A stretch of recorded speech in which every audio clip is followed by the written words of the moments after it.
Hello बच्चों, कैसे हो भाई साहब? बढ़िया एकदम। एंड बच्चों, रियली अपोलॉजी कि लास्ट 6 डेज से आपका जो लेक्चर जो था वो अपलोड नहीं हुआ। कुछ पर्सनल कमिटमेंट्स की वजह से मैं सिटी में ही नहीं था, जिस वजह से मैं अवेलेबल नहीं था, तो मैं लेक्चर अपलोड ही नहीं कर पाया। बट जो भी एक ब्रेक लगा, ठीक है, 6 डेज का, इसमें आप लोगों ने पुरानी चीज़ आई होप रिवाइज की होगी, क्योंकि अब जो अपन लेक्चर्स करेंगे वो प्रोबेबिलिटी से स्टार्ट करेंगे। लास्ट में पीएनसी पढ़ाया था, उसी चीज़ का यूज़ करते हुए। और अब जो लेक्चर्स है वो आपके रेगुलर रहेंगे, कंटिन्यूस टिल आपके एसबीआई पीओ एग्जाम्स तक, क्योंकि पीओ का भी नोटिफिकेशन आ चुका है, क्लेरिकल का भी। तो बैक टू बैक एग्जाम्स हैं। फरवरी में आपका क्लेरिकल का प्रीलिम्स है, उसके बाद पीओ का प्रीलिम्स होगा मार्च के अंदर। तो उससे पहले अपन इजीली कोर्स कंप्लीट करेंगे, सारी चीज़ें अच्छे से कवर अप करेंगे, जो भी अपने टॉपिक्स पेंडिंग है, ठीक है। तो चलो स्टार्ट करते हैं अपन प्रोबेबिलिटी से। देखो, सबसे पहले प्रोबेबिलिटी को क्वेश्चंस करने से पहले बच्चों मैं आपको बहुत बेसिक चीज़ों पे बताऊंगा, क्योंकि प्रोबेबिलिटी में टर्म्स बहुत हैं, mutually exclusive, sample space, but मैं इतने डेप्थ में नहीं जाऊंगा क्योंकि डेफिनेशन आपसे कोई नहीं पूछने वाला वहाँ पर।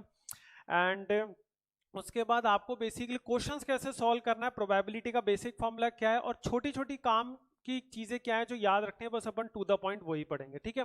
देखो, अपन एक डेफिनेशन पढ़ते हैं, इसका मैं मतलब समझा दूंगा। Each trial is an action which results in one और मोर वन और सेवरल आउटकम्स, ठीक है। बेसिकली ईच ट्रायल का मतलब है कि कोई भी अपन एक एक्शन परफॉर्म किया जिसके सेवरल आउटकम्स हो सकते हैं, जैसे एक डाइस रोल करना, ठीक है, जो अपन एक नॉर्मल स्नेक एंड लैडर्स में खेलते हैं, फिर एक कॉइन को टॉस टॉस करना, ठीक है। इस तरीके के इवेंट्स को अपन ट्रायल कहते हैं। तो अब ये हो गया, each toss of a coin is a trial and each throw of a dice is a trial, ठीक है। Let N be the total number of trials the empirical probability PE.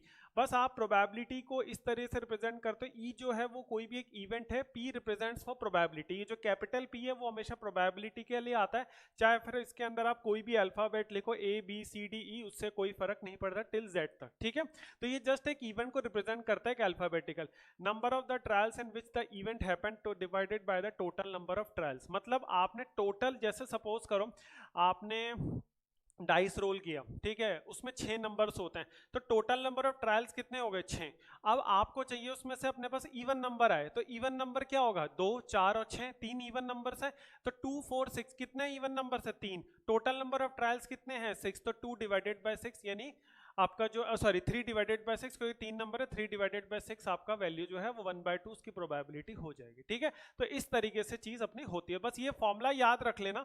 Formula आपसे कोई पूछेगा नहीं, बस इस फॉर्मूले का याद यूज हर जगह आएगा, क्योंकि प्रोबेबिलिटी का यही फॉर्मूला है। अब मैं आपको बताऊं, मैंने पीएनसी में क्यों बोला था कि आपको पढ़ाते समय कि भैया ये प्रोबेबिलिटी में काम आएगा, क्योंकि आप लोगों ने क्या किया था, जो ये आप निकाल रहे थे सिर्फ पीएनसी में न्यूमरेटर वाला पार्ट, डिनोमिनेटर को आप जब माइनस करते थे ना, तो डिनोमिनेटर वाले में से माइनस करते थे, लेकिन अब वो डिनोमिनेटर वाला पार्ट हर केस में नीचे आएगा। मतलब ये जो डिनोमिनेटर वाला पार्ट है ना, बेसिकली ये अब आपका डिनोमिनेटर के अंदर ही जो है वो आपका आएगा, और अब आप इसको -1 में से करोगे। तो ये बोल रहा था probability of each event lies between the 0 and 1, exactly, क्योंकि ये अब -1 में से होगा, ठीक है। प्रोबेबिलिटी किसी भी चीज की जो है ना वो 0 से 1 के बीच में लाया करती है। 1, अगर 1 और 0 भी हो सकती है, लेकिन कब?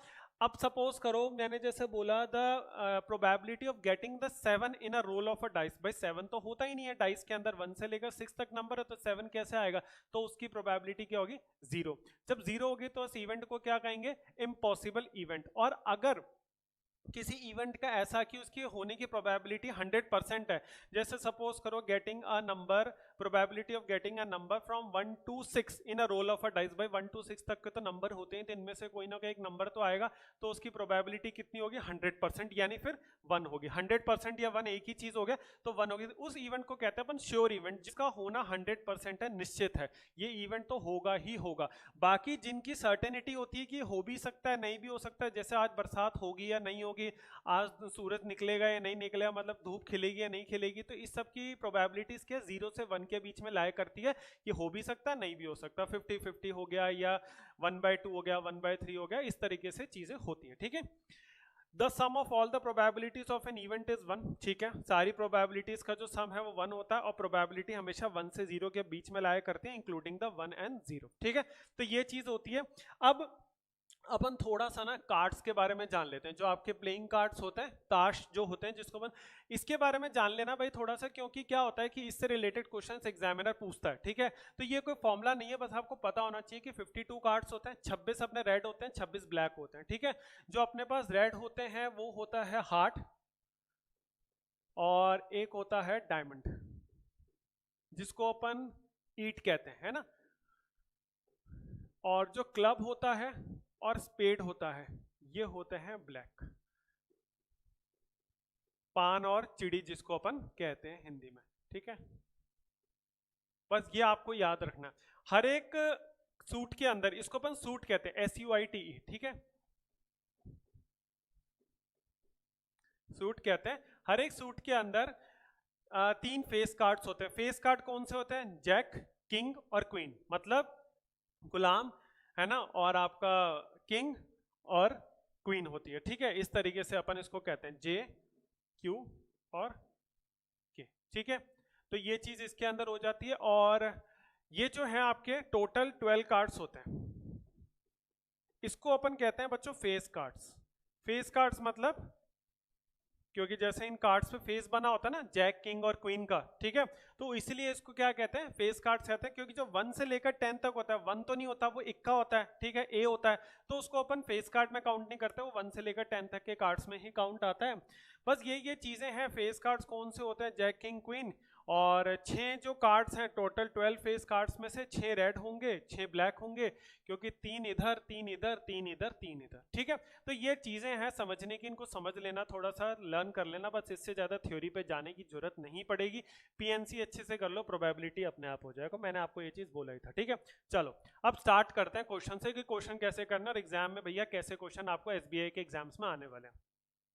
A bag contains the 5 red balls and 7 blue balls. 2 balls are drawn at random without replacement. Then find the probability of that one is red and another is blue. ठीक है, एक रेड है एक ब्लू है। देखो इस चीज को ध्यान से समझना, एक रेड है एक ब्लू है, ये नहीं बोला कि पहला रेड है। हो सकता है एक रेड एक ब्लू, हो सकता है कि भाई पहला ब्लू हो, पहला रेड फिर रेड हो सकता है पहला रेड हो फिर ब्लू हो, कुछ भी हो सकता है, ठीक है। अब उसने बोला 2 balls are drawn at random without replacement। देखो ये एक तो वर्ड बड़ा इंपॉर्टेंट है, विदाउट रिप्लेसमेंट और विद रिप्लेसमेंट। मतलब ये हुआ, ठीक है, विदाउट रिप्लेसमेंट का मतलब हुआ कि जब उसने 2 बॉल्स निकाली, ठीक है, उसके बाद उसने एक बॉल को जैसे निकाली, ठीक है, एक बॉल निकाली फिर एक बॉल निकाली, एक बॉल निकालने के बाद उसने उसका कलर देखा लेकिन उसको बैग से बाहर रख दिया, उस बैग को अंदर नहीं, उस बॉल को दोबारा बैग के अंदर नहीं रखा। जब इस तरीके की चीज होती है, ठीक है, बाहर रख दिया उसको बैग के अंदर नहीं रखा, तो उसको कहते हैं विदाउट रिप्लेसमेंट, ठीक है। इससे आंसर अलग आता है। लेकिन अगर उसने बॉल निकाली, उसका कलर देखा और फिर से बैग के अंदर कह दिया, तो इसको कहेंगे विद रिप्लेसमेंट, ठीक है। समझ में आया? अगर बॉल को दोबारा बैग के अंदर ऐड नहीं किया तो उसको क्या कहोगे? ठीक है, क्या कहोगे उसको? Without replacement. लेकिन अगर उसने ऐड कर दिया तो उसको क्या कहोगे? विद रिप्लेसमेंट, ठीक है। अब इसका कैसे करना है, देखो 5 आपका जो है 5 रेड बॉल्स है 7 ब्लू बॉल्स है, ठीक है।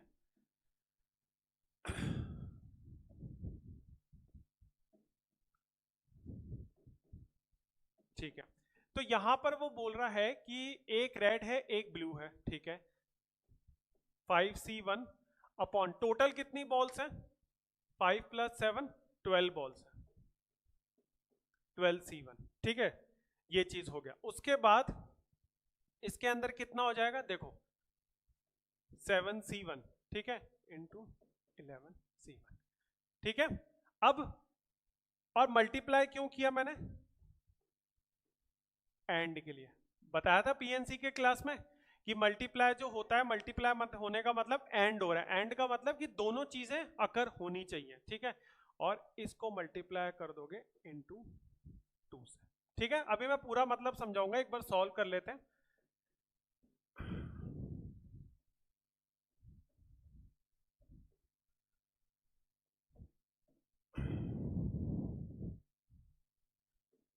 थर्टी 35/16, देखो आ गया आंसर। अब आप कहोगे सर ये क्या कर दिया? देखो समझो, परेशान होने की जरूरत नहीं है। देखो 5C1 का मतलब क्या है? C का मतलब पता है, कॉम्बिनेशन। 5C1 मतलब 5 रेड बॉल्स में से अपन ने एक बॉल निकाली, वो रेड निकली, ठीक है। मान लिया पहले रेड निकली बॉल, ठीक। अब डिवाइडेड बाय 12C1, क्योंकि यहाँ पे प्रोबेबिलिटी फाइंड आउट करनी है, तो मैंने आपको क्या बताया, नीचे क्या था, टोटल नंबर ऑफ ट्रायल्स। तो टोटल नंबर ऑफ ट्रायल्स कितने हैं भाई, 12 बॉल्स हैं टोटल, उसमें से एक निकाली, टोटल तो यही हुआ, ठीक है। उसके बाद अब एंड हो गया, मल्टीप्लाई होगा, फिर उसके बाद ब्लू बॉल्स की बारी आई 7C1। अब मैंने बोला था यही चीज कि आंसर में फर्क आता है। आंसर में फर्क कैसे आएगा, 11C1 हुआ, क्योंकि उसने बॉल जब देखी, उसका निकाली, बॉल का कलर देखा, साइड में रख दिया, उसने बैग के अंदर नहीं रखी, तो बैग के अंदर तो 11 बॉल्स बची ना, इसलिए 11C1। लेकिन यही अगर वो बैग के अंदर रख देता तो बच्चों क्या आता, 12C1, आंसर बदल जाता, इसलिए मैंने बोला था। अब ये हो गया, पूछोगे सर ये क्या है, इंटू 2 क्यों, भाई मैंने अभी बोला जरूरी तो नहीं है कि पहली बॉल रेड होगी या पहली बॉल ब्लू होगी, पहली रेड होगी तो दूसरी ब्लू, पहली ब्लू होगी तो दूसरी रेड, तो यही इवेंट दोबारा आकर भी तो हो सकता है। इसको अगर मैं इस तरीके से लिखूं,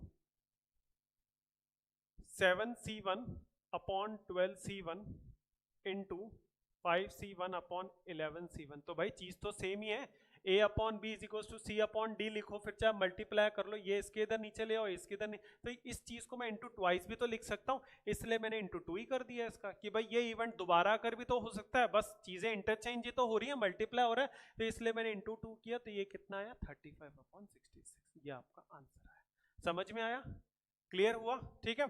एक नेक्स्ट क्वेश्चन करवाता हूं, उसमें आई थिंक यही चीज है, कुछ इसी तरीके की चीजें हैं, ठीक है। ये बिल्कुल एग्जैक्टली वैसा नहीं है कि जो मैंने अभी करवाया, लेकिन ये चीज ऑलमोस्ट सेम है। समझ में आ गया ना फर्स्ट वाला क्वेश्चन, ठीक है। अब एक बार सेकंड क्वेश्चन देखो, एक बैग है जिसके अंदर अपने पास है 6 रेड एंड 8 ग्रीन बॉल्स, ठीक है। 2 balls are drawn at random, one and after another with replacement. देखो अब यहां पर इसने लिखा है one after one with replacement, ये देखना होता है वन विद रिप्लेसमेंट या विदाउट रिप्लेसमेंट, यहाँ क्या है विद रिप्लेसमेंट, ठीक है। यानी जो बॉल निकाली, कलर देखा, अंदर रख दिया देख के, ठीक है। What is the probability that both are green, ठीक है। अब यहां पर दोनों ग्रीन चाहिए, ऑलमोस्ट वैसा ही है, ठीक है। तो देखो पहली बॉल निकाली, ग्रीन होनी चाहिए, 8C1, टोटल कितनी बॉल्स हैं बच्चों, 14C1, तो उसमें से एक बॉल निकाली, अपन ने दोनों बॉल्स एक साथ नहीं निकाल रहे, इसलिए 14C2 नहीं कर रहा, क्योंकि यहाँ पे देखो एक होता है कि भाई उसने ना क्या किया, देखो एक सिचुएशन को समझो, ठीक है, उस हिसाब से क्वेश्चन को समझना।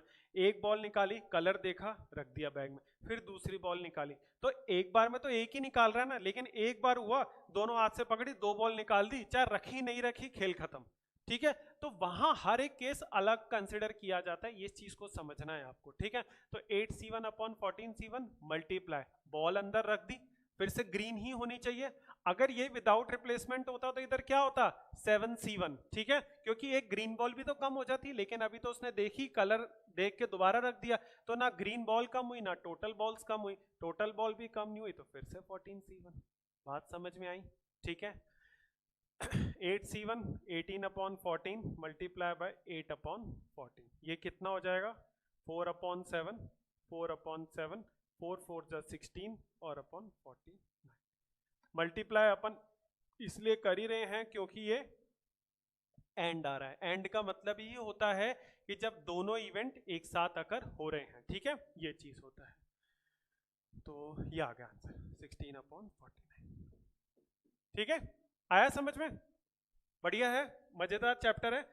चलो नेक्स्ट अपन, सॉरी इस पे आते हैं, नेक्स्ट अपन इस पे आते हैं। अब box contains the 6 blue 5 red and 4 red balls, 2 balls are drawn at random, what is the probability that there is no red ball, ठीक है,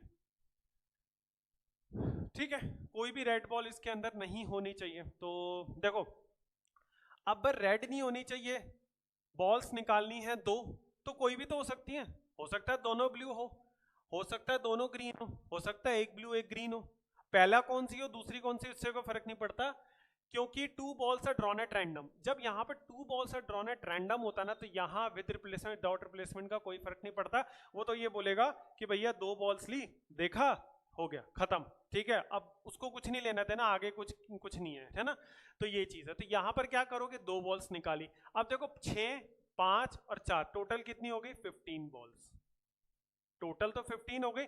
उसने बोला रेड नहीं होनी चाहिए, रेड के अलावा भैया कोई भी रख लो, ठीक है भाई, 11C2 अपॉन 15C2, बात खत्म, आ गया आंसर।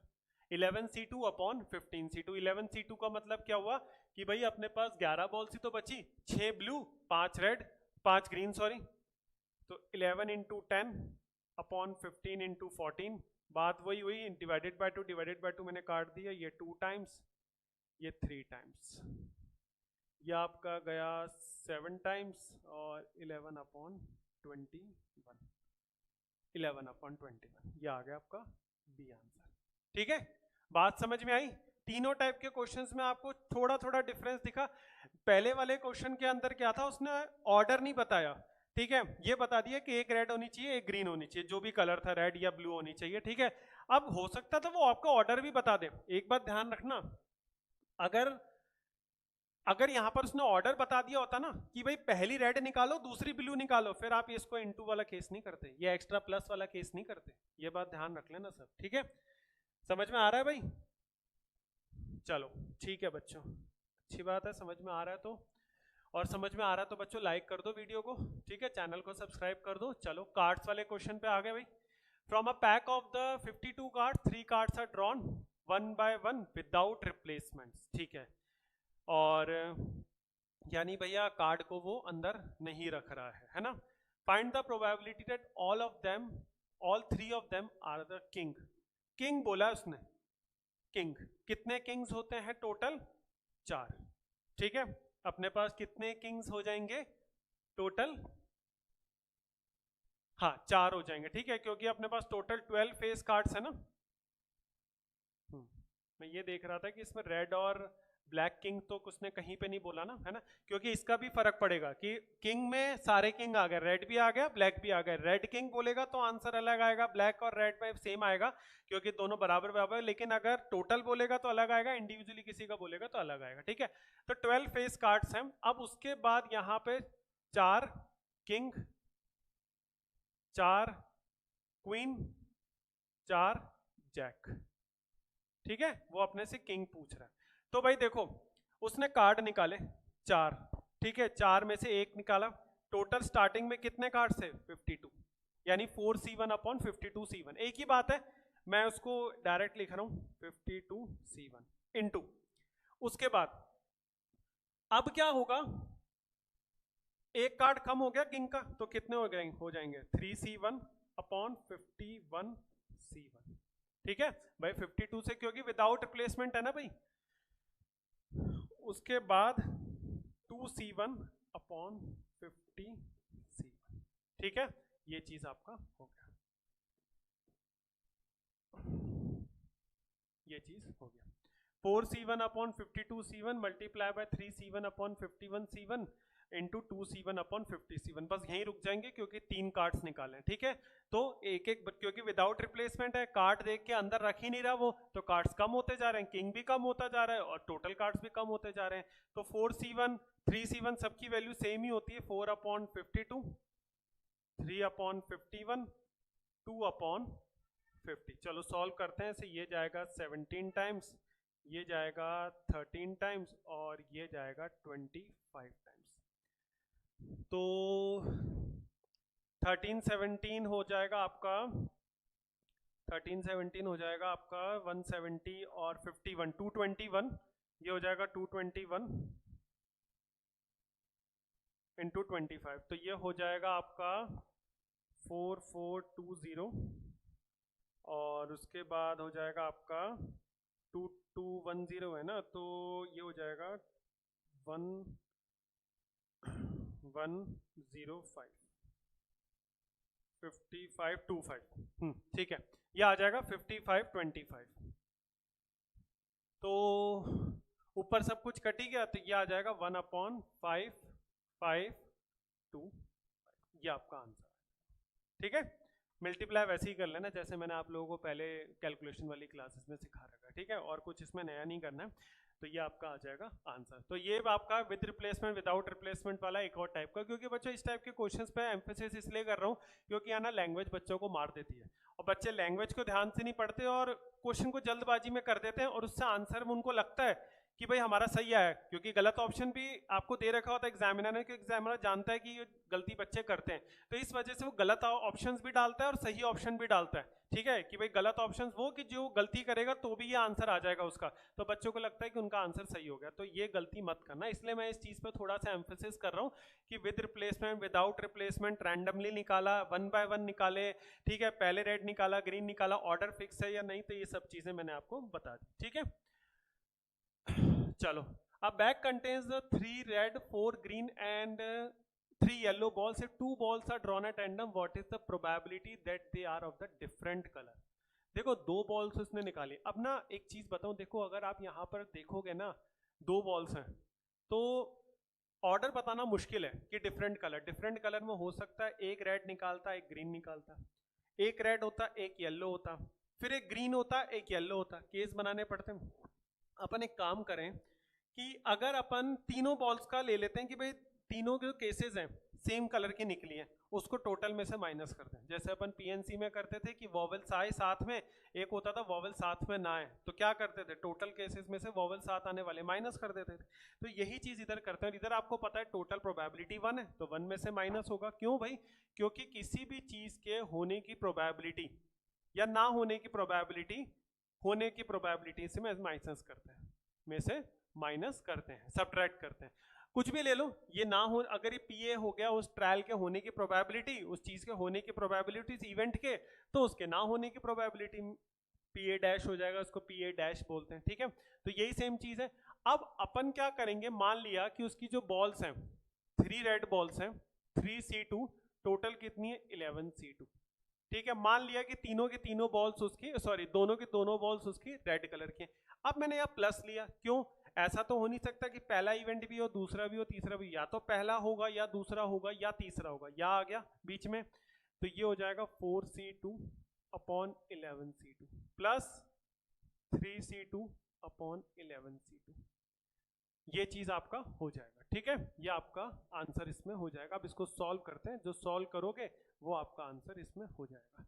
सो 3C2 अपॉन 11C2 क्यों किया? रेड के लिए किया, या तो दोनों रेड हो जाए, प्लस या के लिए, ठीक है, और के लिए मतलब 4C2 या दोनों ग्रीन हो जाए, या फिर 3C2 11C2 हो गया ग्रीन, सॉरी येलो के लिए। ठीक है, तो 1 में से ये माइनस करोगे तो ये कितना आ जाएगा, 3C2 3C1 के बराबर हो गया, 4C2 हो गया, 4 3 से 12, 12 का आधा 6 हो गया, प्लस का 3, एलसीएम में ले लो नीचे। ठीक है, 11C2 तो 11 इंटू 10 डिवाइडेड बाय 2, तो ये हो जाएगा आपका 5, मतलब 55 हो जाएगा। ठीक है, सो 1 में से ये कितना जाएगा आपका, ये हो जाएगा आपका, ठीक है, 12 अपॉन 55। एक सेकेंड, इसका आंसर कुछ गड़बड़ कर दी बच्चों ने शायद। 3C2 1 आपका 3C1 के बराबर हो जाएगा 4C2, 4 3 से 12, 12 का आधा 6 ही हो गया। ठीक है, और उसके बाद इसमें से एक मिनट,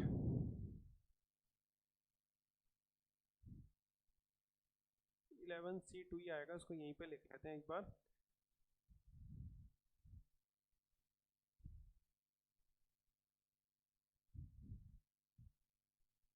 इसको ऐसे ही कर लो माइनस। ठीक है, चलो, तो ये हो जाएगा आपका 6 5, 1 में से 12 अपॉन 55, 12 अपॉन 55 आ गया। ठीक है, तो 12 अपॉन 55 होने का मतलब क्या हो गया इसके अंदर,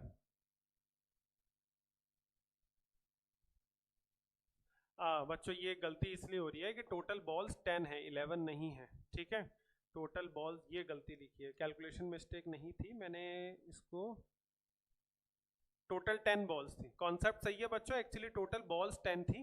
ठीक है, ये हो जाएगा 10C2 10C2 10C2। ठीक है, तो ये भी हो जाएगा 10C2, 10 9 जा 90, ये हो जाएगा आपका 45। तो 1 माइनस 12 अपॉन 45, तो 4 अपॉन 15, 1 में से 4 अपॉन 15 माइनस करोगे तो 11 अपॉन 15। ठीक है, ये मैंने एक्चुअली इसको 11 काउंट कर दिया था जल्दबाजी में। ठीक है, क्लियर है, आया समझ में?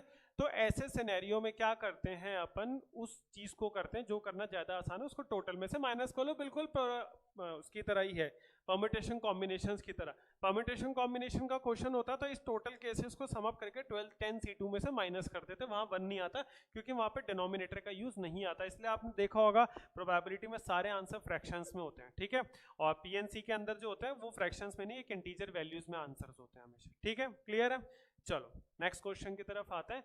The probability that a person will be alive after 20 years is 1/4 and that of his wife is 2/5। एक 20 साल के बाद एक बंदे के अलाइव रहने की जो प्रोबेबिलिटी है वो 1/4 है और इसकी वाइफ की 2/5 है।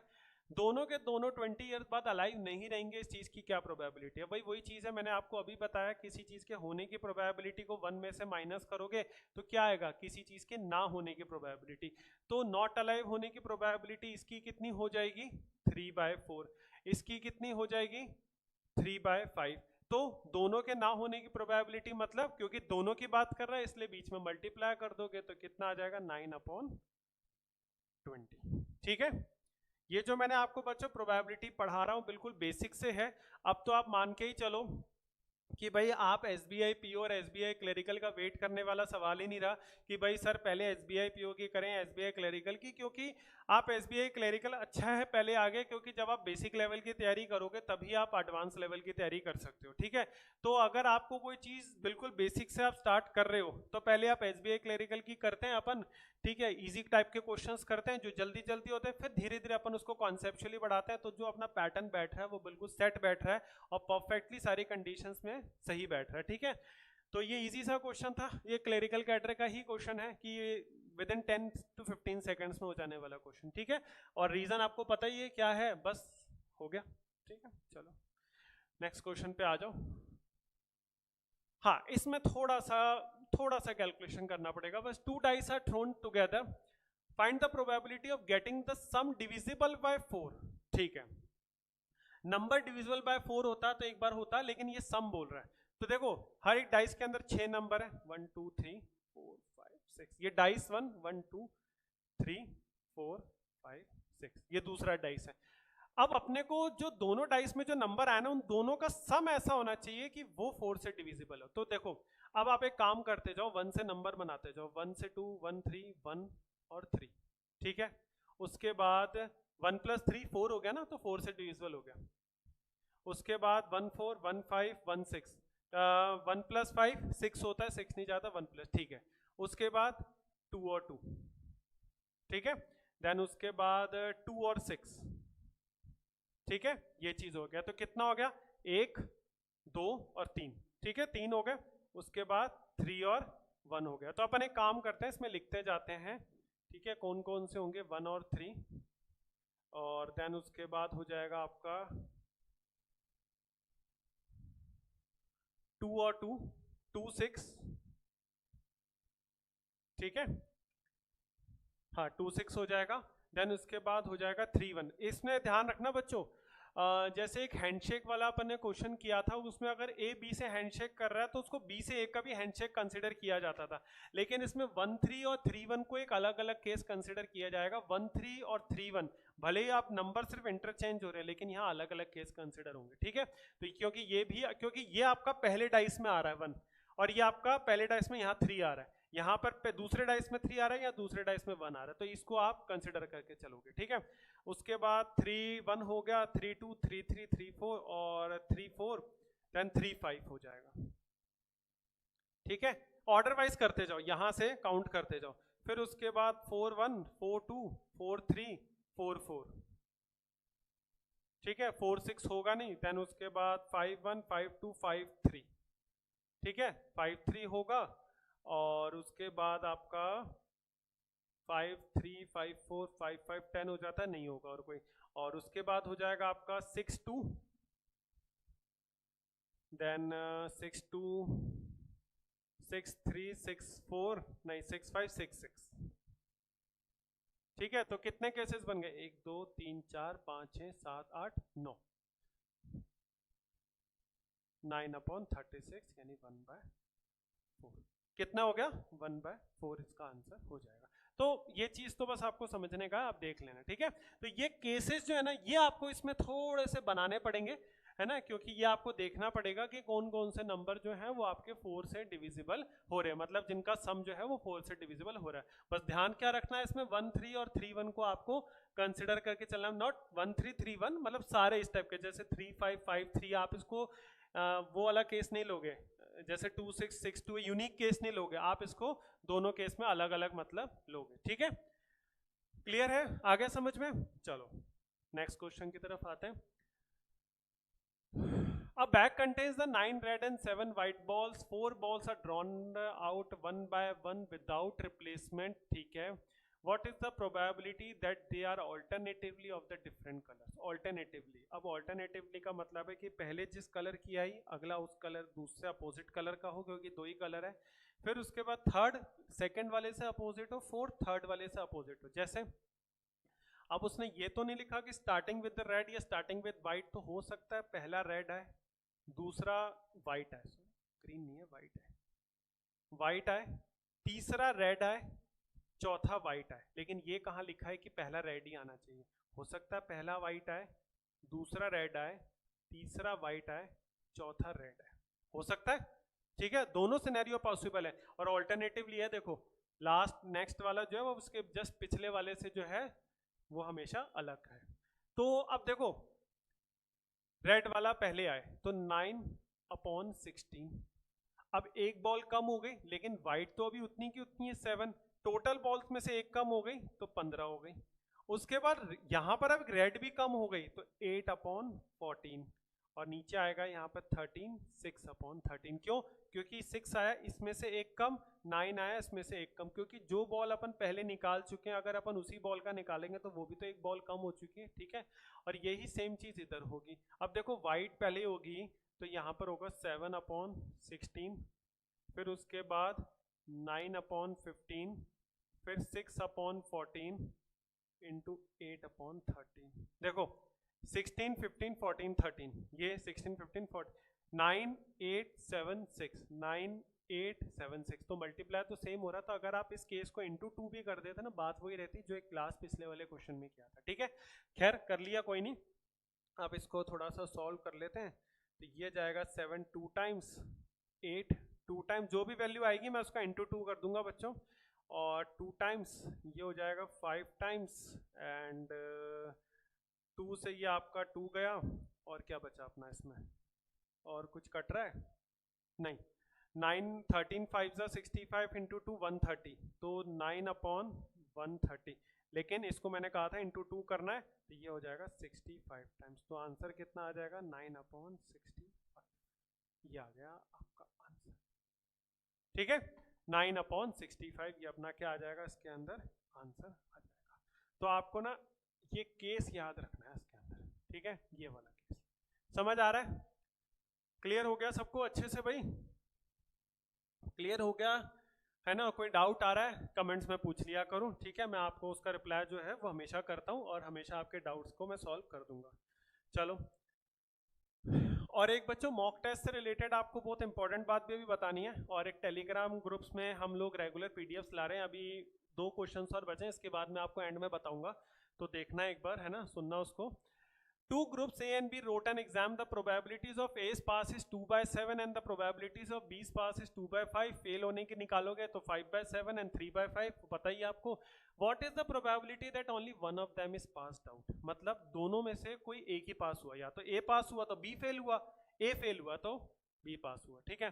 अब A के पास होने की प्रोबेबिलिटी P है, लेकिन जब A पास हुआ तो B फेल हो गया, तो उसको PB डैश कर दो। लेकिन या तो ये केस होगा, अब ये केस होगा तो पूरा होगा, दोनों एक साथ आकर होंगे, इसलिए एंड, एंड का मतलब मल्टीप्लाई। या तो फिर ये केस होगा सेकंड वाला, अब ए को फेल करा दो, फिर अगर बी को पास कराना है तो भाई दोनों में से एक तो पास होगा, और जो पास होगा उसके दूसरे वाला बंदा जो है वो फेल हो जाएगा, ये बात पक्की है। तो या तो फिर ये केस होगा, तो ए के पास होने की प्रोबेबिलिटी कितनी है? 2/7। बी के फेल होने की प्रोबेबिलिटी कितनी? बी के पास होने की प्रोबेबिलिटी है 2/5, तो इसका रिवर्स कर दोगे 3/5। ए के फेल होने की प्रोबेबिलिटी कितनी है? 5/7। बी के पास होने की प्रोबेबिलिटी कितनी है? 2/5। 6/35 10/35, 16/35, 16/35, तो 16/35, ठीक है, आया समझ में? तो ये दोनों एक दूसरे को कॉन्ट्राडिक्ट कर रहे हैं। ये आपको स्टेटमेंट ऐसी भी दे सकता था कि भाई एक क्वेश्चन ऐसा भी होता है कि ए के सच बोलने की प्रोबेबिलिटी इतनी है, बी के सच बोलने की प्रोबेबिलिटी इतनी है। क्या सिचुएशन होगी, क्या प्रोबेबिलिटी होगी, दोनों एक दूसरे को कॉन्ट्राडिक्ट कर रहे हैं। कॉन्ट्राडिक्ट का मतलब जब ए सच बोल रहा है तो बी झूठ बोल रहा है, और जब बी सच बोल रहा है तो ए झूठ बोल रहा है, मतलब कुछ इस तरीके की सिचुएशन होगी, ठीक है। तो ये चीज आप इसमें याद रखना। चलो अब आते हैं इसके बाद बच्चों आज के लास्ट क्वेश्चन की तरफ, ठीक है। और अपना आप देखोगे धीरे धीरे धीरे धीरे अपना वैरायटी भी बढ़ रही है और क्वेश्चंस का लेवल हल्का हल्का बढ़ रहा है। नेक्स्ट लेक्चर के अंदर जो आपको जस्ट इस लेक्चर के पब्लिश होने के ऑलमोस्ट 24 आवर्स के अंदर में आपको मिल जाएगा दूसरा, है ना, क्योंकि अपना ब्रेक लग गया तो अब छुट्टियां जो थी वो तुम्हारे को क्रिसमस की भी मिल गई, एक तरह से मान लो न्यू ईयर की भी छुट्टी मिल गई। अब बिना छुट्टी के अब अपने को पढ़ना है कंटिन्यूसली। अब लास्ट आज का जो लास्ट क्वेश्चन है उसमें ये है 10 identical particles are moving randomly inside a closed box, what is the probability that any given point of the time all the 10 particles will be lying in the same half of the box. ठीक है, कहने का ये मतलब है भाई एक box है, ठीक है, उसको दो हिस्सों में बांट दिया इक्वल 10 रैंडम पार्टिकल्स इसके अंदर घूम रहे हैं इस बॉक्स के अंदर, ठीक है। क्या प्रोबेबिलिटी, या तो फर्स्ट हाफ में लाई करेंगे या सेकंड हाफ में। सपोज करो अपन पहले एक पार्टिकल की बात करते हैं, इसकी, ये इस बॉक्स के इस हाफ में लाई कर रहा है, तो या तो ये इसमें लाई करेगा इसमें, तो इसकी प्रोबेबिलिटी कितनी है 1/2। सपोज करो दूसरा पार्टिकल भी इसी बॉक्स में लाई कर रहा है तो इसकी प्रोबेबिलिटी कितनी है 1/2, ठीक है, दोनों एक साथ अगर हो रहे हैं। ऐसे तीसरा भी इसी में लाई कर रहा है तो 1/2, चौथा भी इसी में लाई कर रहा है 1/2, मतलब जितने पार्टिकल्स है उतनी बार अपन 1/2 कर रहे हैं। अगर मैं 5, 6, 7, 8, 9, 10 ऐसे कर देता हूं तो यानी मैं इसको 10 टाइम्स लिख देता हूं, 1/2 की पावर 10, जो कि होता है 1024, ठीक है, 1024 की वैल्यू आपकी हो जाएगी। लेकिन ऐसा कहां लिखा है भाई कि ये बॉक्स के सारे ये जो पार्टिकल्स हैं ये पार्शियल थोड़ी ना है, ये इस हाफ में भी लाई कर सकते हैं, तो उसमें भी कितना हो जाएगा 1/1024, उसकी भी प्रोबेबिलिटी सेम, तो 2/1024 ये हो जाएगा 1/512, ये आ गया आपका आंसर, ठीक है। क्वेश्चन प्रोबेबिलिटी के सारे ऐसे ही होते हैं, 1 या 2 लाइन के आंसर, ठीक है। बस जो टाइम लगेगा आपका दिमाग लगाएगा उस चीज को सॉल्व करने में, कि उसमें कितना टाइम लगता है। ये one of the easiest chapter है लेकिन one of the conceptual chapters भी है, क्योंकि ये जो मैं आपको पढ़ा रहा हूँ ना, इतना प्रोबेबिलिटी 10th क्लास में 9th क्लास में नहीं आता, इतना प्रोबेबिलिटी जो है या इससे भी जो हायर आता है, ठीक है। अभी अपन पीओ लेवल का भी और करेंगे और हायर लेवल के क्वेश्चंस अपन नेक्स्ट क्लास में करेंगे, ये सब क्लास 11th के अंदर आता है, 11th 12th जब भी आपके एकेडमिक्स में ही आता है, ठीक है। तो ये सारी चीजें हैं। और जो मैंने आप लोगों को पीडीएफ्स और उसकी बात बोली थी, अब मंडे से बच्चों हमारी क्या रेगुलर पीडीएफ्स जो प्रैक्टिस पीडीएफ्स हैं वो हम लोग अपने टेलीग्राम ग्रुप्स में जो है वो रेगुलर अपडेट करेंगे, सब्जेक्ट वाइज वोकैब की स्पेशल क्वेश्चंस की, जो भी आप लोग का सब्जेक्ट है, 2 दिन मैथ्स, 2 दिन रीजनिंग, 2 दिन इंग्लिश, देन उसके बाद आप लोगों का vocab, current affair, general awareness, general knowledge कह लो आप, जिसमें स्टैटिक पार्ट आ गया। इसकी रेगुलर पीडीएफ्स आप लोगों को मिलेंगी, ठीक है। और वीक में आपका संडे एक मॉक टेस्ट रहेगा, जो मॉक टेस्ट आपकी पीडीएफ फॉर्म में अभी फिलहाल आपको टेलीग्राम ग्रुप में सारी की सारी चीजें मिलती रहेंगी, ठीक है। तो ये इसके अंदर जो है ना इंपॉर्टेंट चीज मुझे आपको जो बतानी थी। और मॉक टेस्ट भी जो है वो आप हमारे ऐप पे ट्राई कर सकते हो, उस पर भी पेमेंट गेटवे का काम जैसे मैंने बोला था शायद पहले भी कि ऑलमोस्ट हो चुका है, तो 3-4 दिन में वो भी काम पूरा फिनिश हो जाएगा। देन आप उसमें से मॉक टेस्ट जाके जो है वो आप काम करके स्टार्ट कर सकते हो अपने एसबीआई क्लरिकल एंड पीओ के, क्योंकि पीओ में इस बार थोड़ा पैटर्न चेंज हो गया प्रीलिम्स का, अगर आप लोगों ने देखा हो तो, है ना, एक बार उसको पढ़ना, क्योंकि इस बार इन लोगों ने मैथ्स के और रीजनिंग के जो हैं थोड़े से क्वेश्चंस को कम करके इंग्लिश में शिफ्ट कर दिया है। तो ओवरऑल क्वेश्चंस 100 ही हैं, बस थोड़ा सा चेंज हो गया पैटर्न में, ठीक है। तो ऐसा कोई प्रॉब्लम नहीं है, ना प्रिपरेशन में कोई चेंज होने वाला है, ना कोर्स में कोई चेंज होने वाला है, चीज़ें सब सेम ही है। तो जैसे अपन पढ़ रहे थे वैसे ही पढ़ना है, 2-4 क्वेश्चन इधर से उधर शिफ्ट होता है और कुछ भी नहीं है, ठीक है। क्योंकि मोस्ट प्रोबेबल सी बात है, अगर ये SBI नहीं किया है तो IBPS भी इस पैटर्न को अगले साल फॉलो करेगा, ठीक है। और IBPS PO, IBPS क्लरिकल में भी ये चेंजेस जो भी हुए हैं वो इस साल अगले साल होंगे, ठीक है। तो आई होप आप लोगों को ये सारा लेक्चर समझ में आया प्रोबेबिलिटी का। नेक्स्ट लेक्चर में अपन और बचे हुए क्वेश्चंस को करेंगे, ठीक है। तो लेक्चर को देखो, समझो अच्छे से, ठीक है। और वीडियो पसंद आई हो तो अब पता है क्या करना है, वीडियो को लाइक करना है, चैनल को सब्सक्राइब करना है। मिलते हैं हम आप लोगों से नेक्स्ट वीडियो में। Till then, thank you.